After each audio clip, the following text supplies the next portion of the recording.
ओम नमो भगवते वासुदेवाय नमः। जय माता रानी। दोस्तों, आपके अपने चैनल धर्म साधना में आपका बहुत बहुत स्वागत है। माँ भगवती दुर्गा की कृपा आप और आपके पूरे परिवार पर सदा सर्वदा बनी रहे। दोस्तों, आज की वीडियो में मैं आपसे बात करने वाली हूँ फाल्गुन मास के पूर्णिमा के बारे में। फाल्गुन मास के पूर्णिमा की तिथि कब प्रारंभ होगी, कब समाप्त होगी, अगर आप व्रत धारण करना चाहते हैं तो व्रत किस दिन रखना चाहिए, महत्व क्या होता है फाल्गुन मास की पूर्णिमा का और पूजा विधि क्या होती है, आज हमें कौन से विशेष उपाय करने चाहिए, किस प्रकार से पूजा आराधना करनी चाहिए, किन किन देवी देवताओं की पूजा आराधना करने से पूर्णिमा व्रत का संपूर्ण फल प्राप्त होता है, और जो भी भक्त पूर्णिमा का व्रत किसी भी कारणवश नहीं रख पाते हैं तो उन्हें आज के दिन क्या करना चाहिए जिससे कि उनके मन की समस्त कामनाएं पूर्ण हो। क्योंकि पूर्णिमा तिथि का मतलब ही होता है मन की समस्त कामनाओं को पूर्ण करने वाली तिथि। तो अगर आप व्रत धारण करते हैं अत्यंत ही श्रेष्ठ है, लेकिन किसी भी कारणवश अगर आप व्रत धारण नहीं कर पाते हैं तो भी आज के दिन अगर आप विशेष रूप से पूजा आराधना करें, आज के दिन कुछ विशेष उपाय कर लेते हैं तो निश्चित ही आपके मन की कोई भी कामना हो पूर्ण हो जाती है। क्योंकि पूर्णिमा तिथि बहुत ही पवित्र तिथि होती है और फाल्गुन मास की पूर्णिमा का शास्त्रों में बहुत अधिक महत्व है। इस दिन असत्य पर सत्य की जीत हुई थी। फाल्गुन मास की पूर्णिमा तिथि पर होलिका दहन किया जाता है और अगले दिन रंगों वाली होली खेली जाती है। तो फाल्गुन मास की पूर्णिमा विशेष रूप से महत्वपूर्ण होती है। तो फाल्गुन मास की पूर्णिमा तिथि से संबंधित संपूर्ण जानकारी आपको आज की वीडियो में मिलने वाली है। वीडियो को पूरा जरूर देखिए और अगर आपको आज की वीडियो अच्छी लगे तो लाइक भी जरूर कीजिए, शेयर भी जरूर कीजिए फैमिली फ्रेंड्स के साथ। और चैनल पर पहली बार आए हैं, अगर अभी तक आपने चैनल को सब्सक्राइब नहीं किया है तो आज की वीडियो अगर आपको अच्छी लगे तो चैनल को सब्सक्राइब जरूर कर लीजिए और बेल बटन को भी प्रेस कर लीजिए। इससे ये होगा कि इस चैनल पर जो नई वीडियो अपलोड होंगी उनकी नोटिफिकेशन आपको सही समय पर प्राप्त होगी। तो बात करते हैं सबसे पहले पूर्णिमा व्रत के महत्व के बारे में, मतलब पूर्णिमा का व्रत करने से क्या क्या लाभ होते हैं।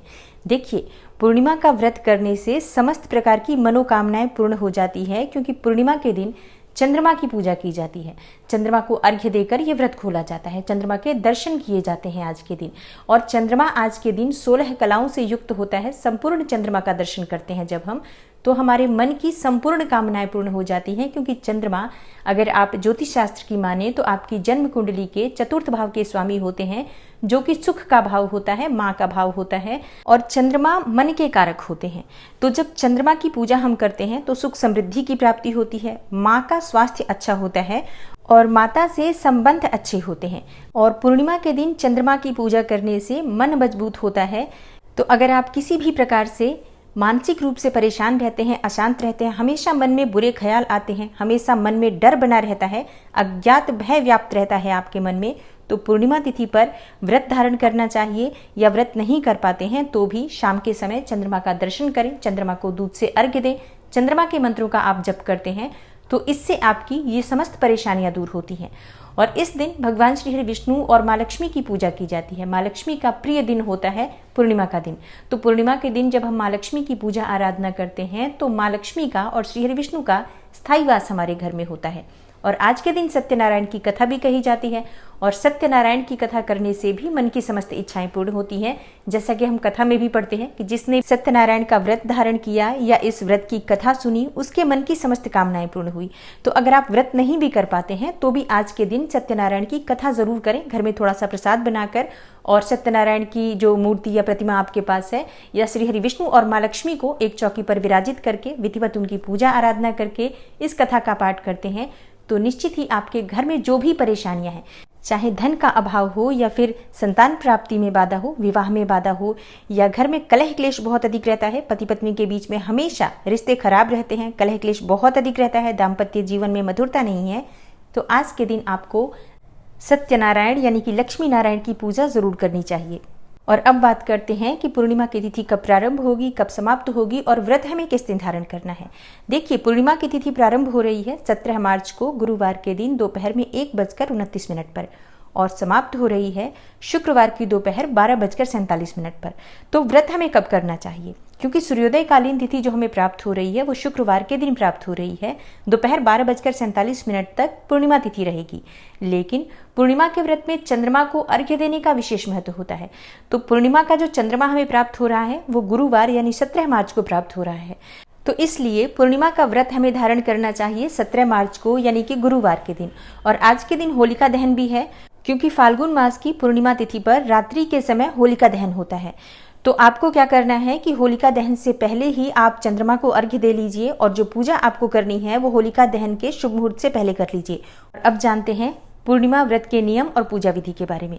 देखिए, अगर आप पूर्णिमा का व्रत करना चाहते हैं या पूर्णिमा के दिन विशेष रूप से पूजा आराधना करना चाहते हैं कि बिना व्रत किए भी पूर्णिमा का फल आपको प्राप्त हो, तो आज के दिन प्रातःकाल आपको जल्दी उठना है, स्नान इत्यादि करके साफ स्वच्छ वस्त्र धारण करें और उसके बाद सर्वप्रथम सूर्य देव को जल अर्पित करें और उसके बाद अपने घर के मंदिर में जो नित्य की पूजा करते हैं, जो प्रतिदिन की पूजा होती है, वो कर लीजिए। और आज भगवान श्री हरि विष्णु और माँ लक्ष्मी की पूजा की जाती है पूर्णिमा के व्रत में, तो पूजा कीजिए। भगवान श्री हरि विष्णु और माँ लक्ष्मी के सामने शुद्ध घी का दीपक प्रज्वलित करके धूप दीप नैवेद्य अर्पित करें उन्हें। भगवान श्री हरि विष्णु को पीले पुष्प अर्पित करें, माँ लक्ष्मी को लाल पुष्प या लाल पुष्पों की माला अर्पित करें। व्रत करना चाहते हैं तो व्रत का संकल्प ले लीजिए कि आज आपका पूर्णिमा का व्रत है और आप अगर किसी विशेष मनोकामना से ये व्रत धारण करना चाहते हैं तो अपनी मनोकामना का संकल्प भी भगवान श्री हरि विष्णु और माँ लक्ष्मी के सम्मुख लीजिए और उनसे प्रार्थना कीजिए कि आपकी जो मनोकामना है बहुत ही शीघ्र पूर्ण हो और आपका व्रत निर्विघ्न पूर्ण हो। इसके लिए भगवान श्री हरि विष्णु से प्रार्थना कीजिए। व्रत में पूजा पाठ में किसी भी प्रकार से जाने अनजाने गलती हो जाती है तो इसके लिए हमें क्षमा प्रार्थना कर लेनी चाहिए। उसके बाद भगवान श्री हरि विष्णु की और माँ लक्ष्मी की प्रतिमा के सामने बैठकर आप मंत्रों का जप कर सकते हैं। भगवान श्री हरि विष्णु के मंत्र का जाप कर सकते हैं, जैसे कि विष्णु सहस्त्रनाम का पाठ कर सकते हैं, ओम नमो भगवते वासुदेवाय नमः इस मंत्र का जप कर सकते हैं। माँ लक्ष्मी के प्रिय मंत्र ओम श्रीम श्रीयै नमः इस मंत्र का जप कर सकते हैं। कनक धारा या श्री सूक्त का पाठ कर सकते हैं। देखिए, आज श्री हरि विष्णु और माँ लक्ष्मी की अगर आप विधि विधान से पूजा करते हैं तो आपके मन की ऐसी कोई कामना नहीं जो पूर्ण ना हो। तो आपके मन की चाहे जो भी कामना हो, चाहे धन प्राप्ति की कामना हो, संतान प्राप्ति की कामना हो, विवाह में बहुत अधिक देरी हो रही है, मन चाहे जीवन साथी की कामना हो, दाम्पत्य जीवन को सुखमय बनाना चाहते हैं या कोई और भी आपकी इच्छा हो, अगर आप पूरे श्रद्धा भाव से प्रत्येक पूर्णिमा पर भगवान श्री हरि विष्णु और माँ लक्ष्मी की पूजा आरंभ कर दें तो निश्चित ही आपके मन की जो कामना है वो पूर्ण होती है। और इसके लिए जरूरी नहीं कि आप व्रत धारण करें तभी आप पूजा कर सकते हैं। आप बिना व्रत किए भी सिर्फ सात्विक भोजन लें, मतलब बिना लहसुन प्याज का आज भोजन करें आप और विधि विधान से भगवान श्री हरि विष्णु की और माँ लक्ष्मी की प्रतिमा स्थापित करके उनकी पूजा करते हैं, यथासंभव उन्हें भोग अर्पित करें। देखिए, आज के दिन जो प्रसाद भगवान को अर्पित किया जाता है वो चूरमा का प्रसाद होता है। जैसे कि आप थोड़ा सा आटा घी में भूनकर उसमें चीनी मिलाकर पंजीरी बनाकर भगवान को अर्पित कर सकते हैं। फलों का भोग लगा सकते हैं। विशेषकर पूर्णिमा पर केले का भोग अर्पित किया जाता है। इसके अलावा आप 5 प्रकार के फलों का भोग अर्पित कर सकते हैं। तो अपनी इच्छा के अनुसार, शक्ति और सामर्थ्य के अनुसार भगवान को भोग अर्पित करें और पूजा करें। और जो लोग व्रत करते हैं वो पूरे दिन व्रत रहेंगे। ये व्रत फलाहार के द्वारा रखा जाता है, जैसे कि फल, जूस, दूध इत्यादि लेकर इस व्रत के नियम का पालन कर सकते हैं। शाम के समय विधिवत फिर से भगवान श्री हरि विष्णु और माँ लक्ष्मी की पूजा की जाती है। सत्यनारायण की कथा आप सुबह भी कर सकते हैं, चाहे तो शाम को भी कर सकते हैं। और रात्रि में चंद्रमा को अर्घ्य देना चाहिए। तो चंद्रमा को अर्घ्य देने के लिए आप एक पात्र में थोड़ा सा दूध लें। कच्चा दूध होना चाहिए, गाय का मिले तो सर्वोत्तम है, गाय का दूध ना मिले तो जो भी दूध आपके पास उपलब्ध हो उसमें थोड़ा सा गंगा जल मिला लीजिए, शुद्ध जल मिला लीजिए और इसमें आपको थोड़ा सा मिश्री या शहद डालना है या बताशा भी डाल सकते हैं, मतलब मीठा जल अर्पित किया जाता है। थोड़ा सा अक्षत डालें और पुष्प डाल लीजिए। अक्षत मतलब चावल के वो दाने जो बिल्कुल भी खंडित ना हो, टूटे ना हो, मतलब साबुत चावल हमें जल में डालना है और इस जल को भगवान चंद्रदेव को अर्घ्य देना है। चंद्रमा को अर्घ्य देने का मंत्र है ओम सोम सोमाय नमः या ओम चंद्रमसे नमः। दोनों में से कोई सा भी मंत्र जपते हुए आप चंद्रमा को अर्घ्य दे सकते हैं।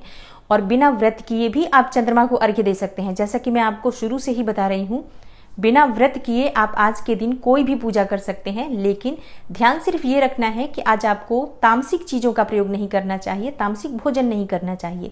जैसे कि पूर्णिमा तिथि है, बिल्कुल सात्विक रहें, मतलब लहसुन प्याज मांस मदिरा का सेवन आज आपको नहीं करना है और पूरी तरह से सात्विक रहकर अगर आप पूजा करते हैं तो निश्चित ही आपको पूर्णिमा के व्रत के समान ही फल प्राप्त होता है और आपके मन की समस्त कामनाएं पूर्ण होती हैं। और अगर आप व्रत करते हैं पूर्णिमा का तो शाम को चंद्रमा को अर्घ्य देने के बाद आप चाहें तो मीठा भोजन करके, यानी कि जो प्रसाद आपने भगवान को अर्पित किया है उसको ग्रहण करके ये व्रत खोल सकते हैं।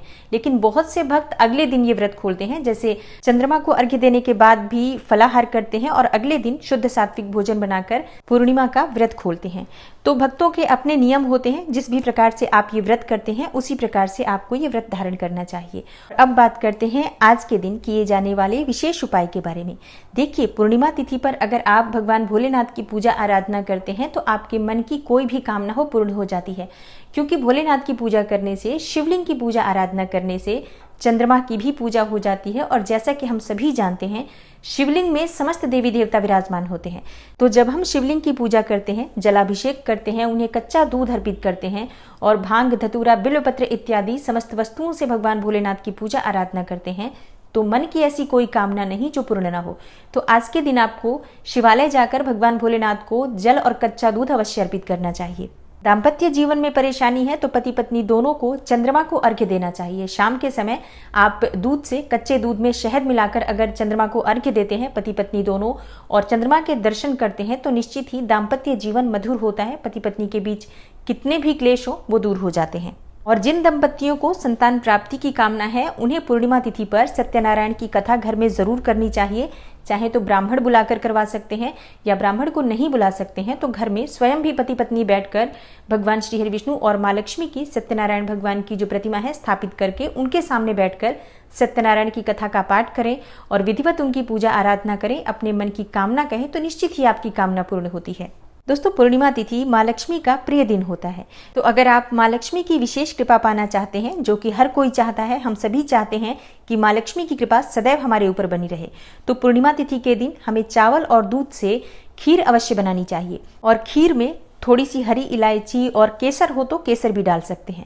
माँ लक्ष्मी को अर्पित करें और उनके सामने बैठकर थोड़े समय तक माँ लक्ष्मी के किसी भी मंत्र का आप जप कर सकते हैं या कनक धारा श्री सूक्त का पाठ कर सकते हैं। इसके बाद ये खीर का प्रसाद अपने परिवार के सभी सदस्यों को वितरित करें। अगर सब परिवार के सदस्य इस खीर को ग्रहण करते हैं तो जीवन में सुख समृद्धि की प्राप्ति होती है, सफलता की प्राप्ति होती है और घर में संपन्नता आती है। संपन्नता का मतलब होता है जीवन में समस्त प्रकार के सुख का होना, मतलब किसी भी प्रकार का अभाव आपके जीवन में ना हो, उसे संपन्नता कहा जाता है। तो अगर आप चाहते हैं कि आपके जीवन में किसी भी प्रकार का अभाव ना हो, धन समृद्धि हो, सुख संतान की प्राप्ति हो और ऐश्वर्य की प्राप्ति हो, तो पूर्णिमा तिथि पर माँ लक्ष्मी को खीर का प्रसाद अवश्य अर्पित करें। और अब बात करते हैं पूर्णिमा तिथि पर दान के बारे में, क्योंकि दान बहुत आवश्यक होता है। और पूर्णिमा तिथि पर अगर आप घर से दान निकालते हैं तो आपके घर से जितनी भी परेशानियां हैं वो निकल जाती हैं। तो क्या करना है, आज आपको खीर का दान करना है।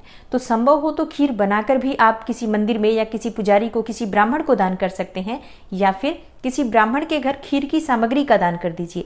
यथासंभव जितना भी आपके पास सामर्थ्य हो, थोड़ा सा दूध, थोड़े से चावल और थोड़ी सी चीनी आप किसी पुजारी को या किसी ब्राह्मण को दान करते हैं तो निश्चित ही आपके जीवन से परेशानियां दूर होती हैं। कोई ब्राह्मण ना मिले तो ऐसे में आप मंदिर में भी ये सामग्री दान कर सकते हैं। किसी धर्म स्थान में ही हमें ये चीजें दान करनी चाहिए, ये बात ध्यान रखिए। व्रत नहीं करते हैं तो भी हर पूर्णिमा पर हमें दान अवश्य करना चाहिए। अगर आप अपने घर में नियम बना लेंगे कि हर पूर्णिमा पर खीर की सामग्री या खीर किसी ब्राह्मण को या धर्म स्थान में दान करें, तो जो भी परेशानियां आपके जीवन में हैं वो दूर होती हैं और समस्त प्रकार की आपकी मनोकामनाएं पूर्ण हो जाती हैं। दोस्तों, फाल्गुन मास की पूर्णिमा बहुत महत्वपूर्ण होती है। तो अगर आप व्रत करते हैं तब तो अत्यंत ही श्रेष्ठ है, लेकिन जो भी भक्त व्रत नहीं कर पाते हैं उन्हें भी आज के दिन विशेष रूप से ये सारी जो पूजा मैंने बताई है वो जरूर करनी चाहिए। जितना भी संभव हो आपसे कर लीजिए और दान भी अवश्य करना चाहिए। तो आशा करती हूँ आज की वीडियो से आपको लाभ अवश्य होगा। अगर आपको आज की वीडियो अच्छी लगी हो, थोड़ी सी भी आपके लिए हेल्पफुल हो, तो वीडियो को लाइक ज़रूर कीजिए, शेयर कीजिए फैमिली फ्रेंड्स के साथ। और चैनल पर पहली बार आए हैं, अगर अभी तक आपने चैनल को सब्सक्राइब नहीं किया है तो आज की वीडियो अगर आपको अच्छी लगे तो चैनल को सब्सक्राइब ज़रूर कर लीजिए और बेल बटन को भी प्रेस कर लीजिए। इससे ये होगा कि इस चैनल पर जो नई वीडियो अपलोड होंगी उनकी नोटिफिकेशन आपको सही समय पर प्राप्त होगी। मैं मिलती हूँ आपसे अगली वीडियो में, तब तक के लिए नमस्कार।